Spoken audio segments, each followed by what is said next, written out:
grateful to Mrs. Pettigrew, who often helps me to reframe things, to see things in just a slightly different way, and almost always in reframing helps me to see things in a healthier way and a more positive way.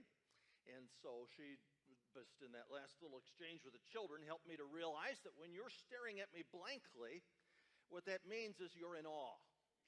So I just, because I had a different idea about what that meant until now.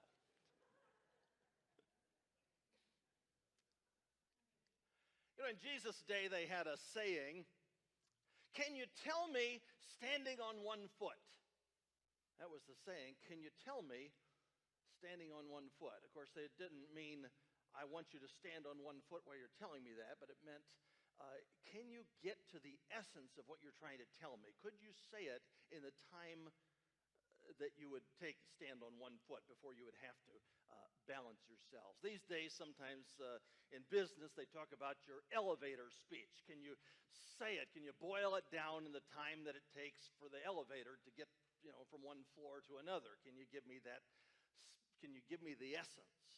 Or, years ago, we would take a whole novel or a whole book and kind of remove sections of it and create the Reader's Digest version to kind of get the essence of the story. You might miss some of the descriptive details, but you'd kind of have enough of a sense of the book that you could have a conversation with somebody about it. Or for folks like me and in school, they had we just we're kind of rolling out these things called Cliff Notes. And, this meant that you didn't have to actually read the books for school. You just read this little yellow guidebook, and you get the essence of it. Of course, the smart teachers had us figured out, and there was always, 2 or 3 questions on that test that weren't in that little yellow book. And, of course, in reading that, you miss the writing, and you just kind of, as you catch, but the idea was that you would at least catch the theme and maybe some key passages. Well, the way Matthew tells it, Jesus, he just outsmarted the Sadducees, the priestly group. So now the Pharisees decided to come after Jesus. Now Pharisees, this is the debating society. This is the philosophy club. This is the group that could argue all day about how many angels can dance on the head of a pin. This was one of their discussions. And Jesus contended with the Pharisees often. So he certainly knew their techniques of getting to the essence of someone's point. And so when they challenged him, essentially they were saying, give us your summary of the commandments or the greatest commandment while you're standing on one foot.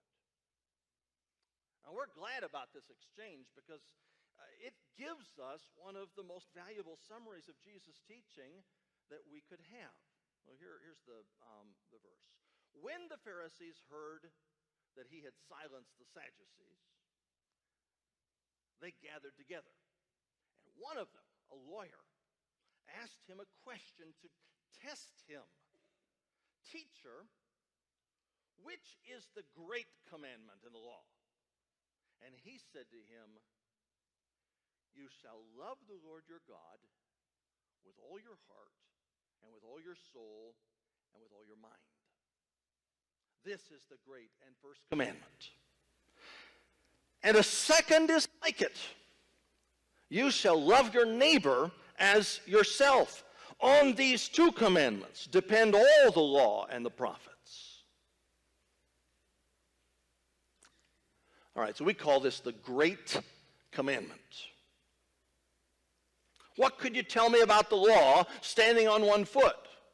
I don't know how you would have replied. Which of the 10 commandments is the most important, you might say? A friend of mine this week, he said that he didn't know about the first of the 10 commandments, but he knew what the hardest of the 10 commandments was to keep, at least in our culture.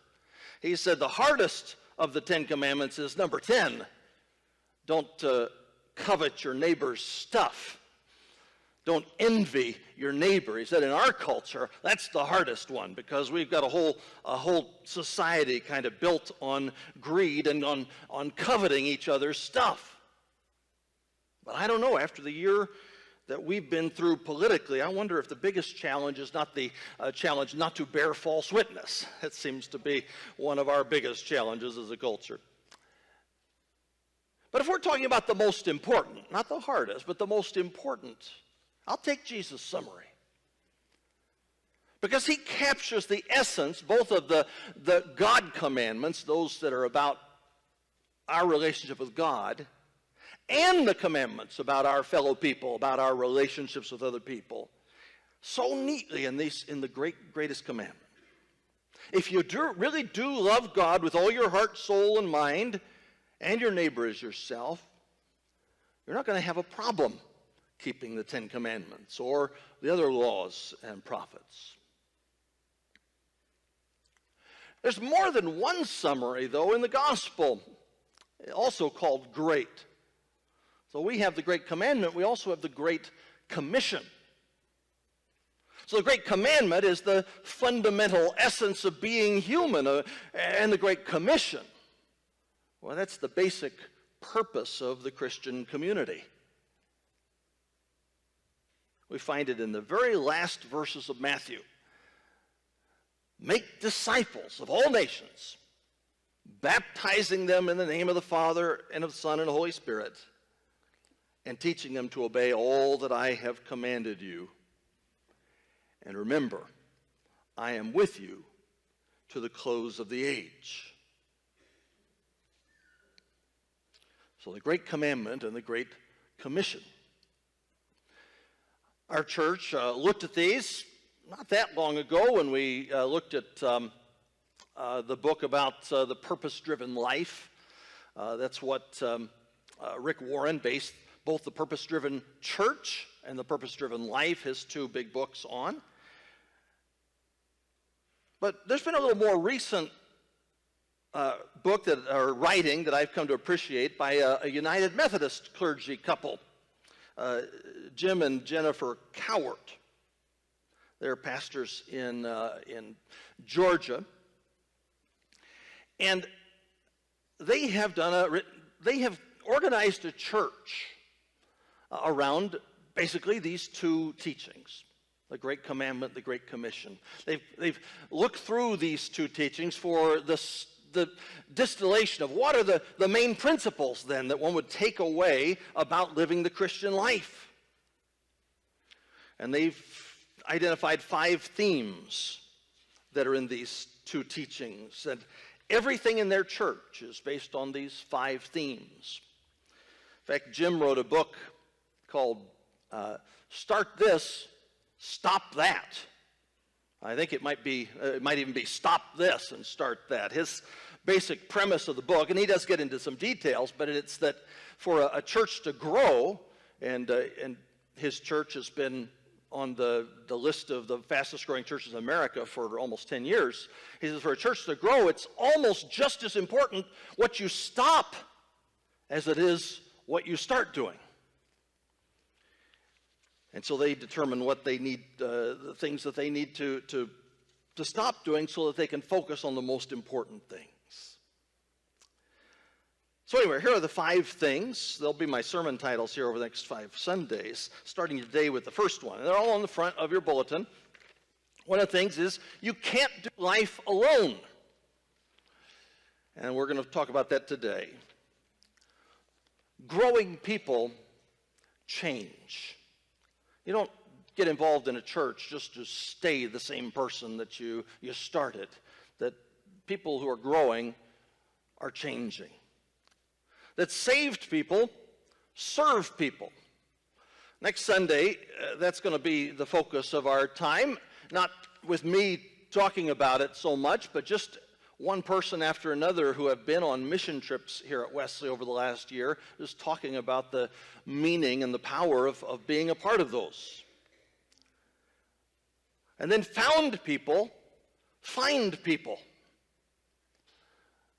That our commission is to make disciples, to teach, to reach. And then finally, that worship is a lifestyle. It's not something we only do here on Sunday mornings. We certainly do it here on Sunday mornings, but it's a lifestyle. So we're starting today with, you can't do life alone. Well, where does it come from? Well, the obvious place is love your neighbor as yourself, but that's also a message that's implicit in our Great Commission, that we are to baptize people. So baptism is a powerful thing. When we are baptized, we identify ourselves with Jesus, and we're telling the world, I'm with the guy who died on the cross, but who didn't stay dead. I'm with that guy. I'm with the community of people who are with him. See, in baptism, we are incorporated into the body of Christ. We're part of the church. And as you know, the church is not just a building, it's a people. But it's not just a random group of people either. It's a family. Now, some of you heard me say just there, church is a family, and you said, oh, that's nice. And some of you heard me say the church is a family, and you said, oh, no. It kind of depends on what family means to you, what your experience of family has been. For a lot of people, joining a family does not sound that great because of the one they came from. See, here's the problem. In a lot of families, we really just don't know how to treat each other. Jim Cowart compares our problem with trying to build a toy or a piece of furniture or something, and you get these super complicated directions. Have you been through this? When we moved here to Macomb, we bought a bunch of furniture from IKEA, and I spent about 2 weeks trying to follow these, manuscripts from IKEA that are translated out of Swedish into English to try and find my way to build these all these pieces of furniture. And about 2 hours into that project, you just don't want to be around me, because that's about the place where I hit the wall and say, there's no way I'm going to figure this out. And I just get so frustrated, and there are parts that don't match with the catalog, and all of this starts to happen. Well, for some people, that's how family feels. It's just so complicated. Even think about it. There's no way to make it all work right. Because if I make this one happy over here, then this one over here gets mad. And you just want to give up.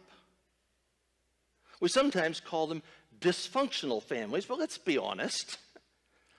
Most of them are, just at least a little bit, right?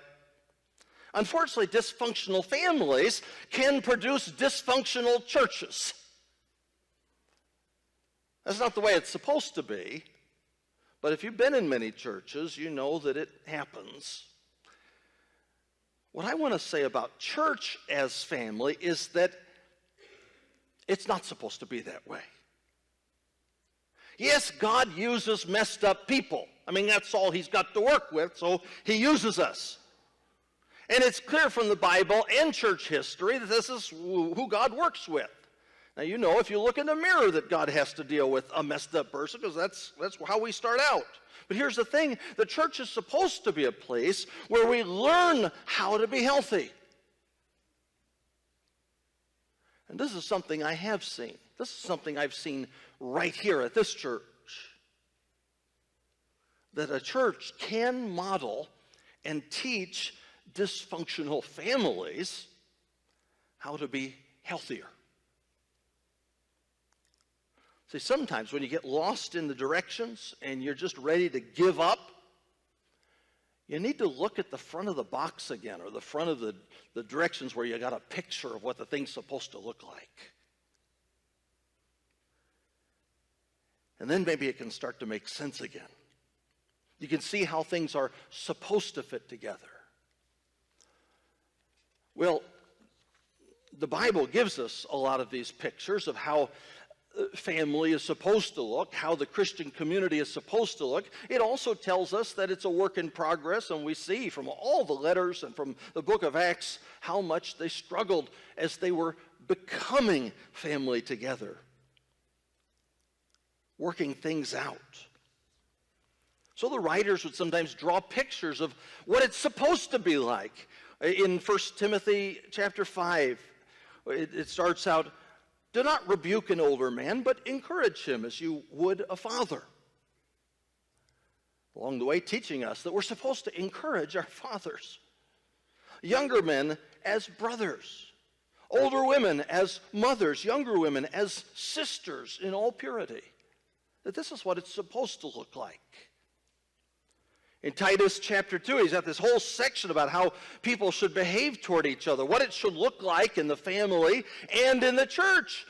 Young women should be taught to love their husbands and children. Young men should learn self-control. Older men should be dignified, sound in faith, love, and steadfastness. Older women should be reverent and not get drunk all the time. It says that. You look it up. They apparently had an issue that Titus was dealing with. Well, we say practice makes perfect, but that's not true exactly, is it? Practice makes permanent. If you do something over and over and over again, it starts to become permanent. So practice is important, but we have to practice the right things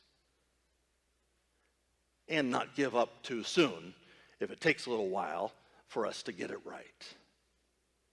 So I just want to name a few of the right things, the things that we ought to practice in the church that maybe will bleed over into all the rest of our lives. The first thing we need to practice is practice choosing to join the family. If you haven't done that, well, let's do that. Accepting Jesus as your Savior is a way to become a child of God, but it also means that you're becoming a member of the family of God. That was kind of a radical idea, especially as Paul wrote about this in several places, that strangers become family.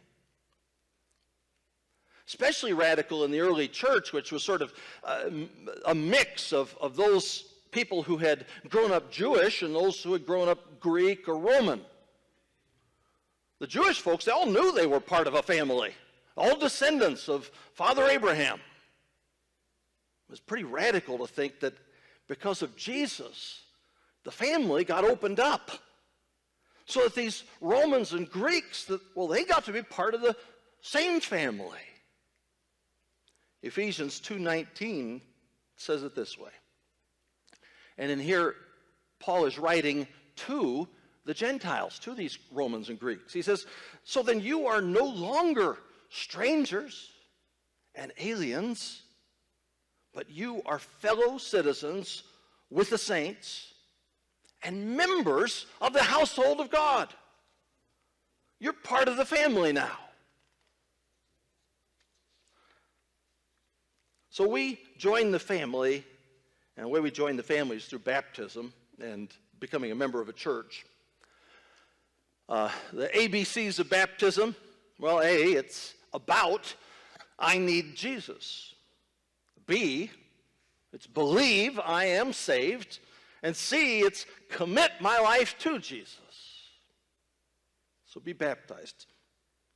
Another of the healthy practices, something we need to practice, is that we need to practice sharing with others. That's something that we do in the church.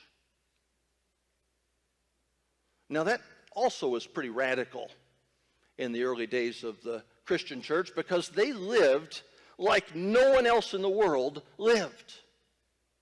It made them distinct that they shared with one another.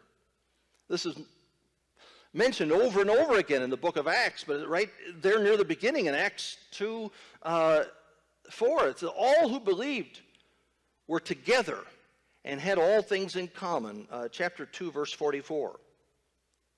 They had all things in common. And it's not just they helped take care of each other's needs, they also went on to share everything. They shared their whole lives with one another. Galatians 6:2. This is your memory verse, part of it. Bear one another's burdens, and so fulfill the law of Christ. That it's in sharing not just our stuff, not just putting our money in the offering plate and sharing in that way, but it's also in sharing one another's pain, sharing one another's burdens that we fulfill the law of Christ. See, the Christian life gets pretty radical. It even says that we're to share each other's sufferings. I mean, that's what Christ did for us. Ms. Pettigrew mentioned John 3:16. That reminds us that Jesus shared his life for us. But if you glance over at 1 John 3:16, it takes it a step farther. 1 John 3:16 says this, we know love by this, that he laid down his life for us, and we ought to lay down our lives for one another. So practicing love for each other doesn't mean that there's not going to be any conflict. It does mean that we learn to attack the problem together rather than attacking each other. See, in a dysfunctional family, the message that you hear is, you're the problem. In a healthy family, you hear, you have a problem. Let's deal with it together. And that really is the message of the church family for each other and for everyone who has not yet met Jesus. People are controlled by sin and brokenness. And the things we often do to try and make ourselves feel better, well, often just make things worse. We turn to self-destructive habits. Or maybe we just turn really mean. We control our pain by inflicting it on others. Or we just get really selfish. We think first about what we want rather than thinking first about what will help someone else. Or we get really fearful. But you can't practice love and practice fear at the same time. 1 John 4:18 says, there is no fear in love, but perfect love casts out fear. For fear has to do with punishment, and whoever fears has not reached perfection in love. All right, so the first of these 5 principles, you can't do life alone. Church is where we learn how to be family together. In the process, we might even begin to make our own lives, our own families more healthy. Now, in a church, you're only going to get to know about 60 people very well at all. That's about the limit of how many people in a church you're going to get to know well, about 60. And the truth is, most of the churches in America never get any bigger than 50 or 60 people. Those that do, especially those that are still growing like ours, they do so by growing larger and smaller at the same time. What does that mean? Well, most of the people who are here right now, who are here at worship with us, they come to our great celebration together, but they also have one or more than one other group that they get together with in this church during the week or once a month or once in a while. Maybe it's a choir, maybe it's a praise team, maybe it's a committee. For a huge number of people here, it's a Sunday school class. For others, it might be the bell choir. For others, it's that week during the summer when we get together and just spend all day fixing houses together of our neighbors. Or maybe it's a Bible study or MOPS, the mothers of preschoolers. And a lot of these groups are just short-term groups, 1 week during the year, 8 or 10 weeks during the year. I mentioned this Bod for God group. That'll probably be about 10 weeks long on physical health. So the focus is physical health, but because it's a small group, like all of small groups, they are also places where we get to practice our emotional, relational health. You get to practice building each other up and practice praying for each other. And remember that you're attacking a problem together and that you have each other's backs. Jesus taught us we can't do life alone. That is to say, you can't do the Christian life alone. That's not how it works. To be Christian is to be part of the family. And hopefully it's a family where we're encouraged to become more healthy and to grow. It can get a little messy because we all bring a little mess in with us and we got to deal with it. But some people have never seen the front of that box. They have never seen a picture of a family, whether it's their own family or God's family, where people actually show respect to each other and where they love one another unconditionally. So we have to learn, but usually if they come to a place and sense that people treat each other with love and respect, they might want to stick around long enough to see what that's all about. So we all want to be part of a family that has our back. It's like that quote from the classic film Twins, starring Arnold Schwarzenegger and Danny DeVito. Remember that film? It's been a few years ago. Danny DeVito, little guy, Arnold Schwarzenegger, big muscle-bound guy. They discover, their characters discover that they were twins separated at birth. Well, someone goes to pick on diminutive Danny DeVito, and muscle man Arnold Schwarzenegger shows up, and then you get the classic line, "You mess with one of us, you mess with the whole family." Well, our ushers are going to come receive our tithes and offerings at this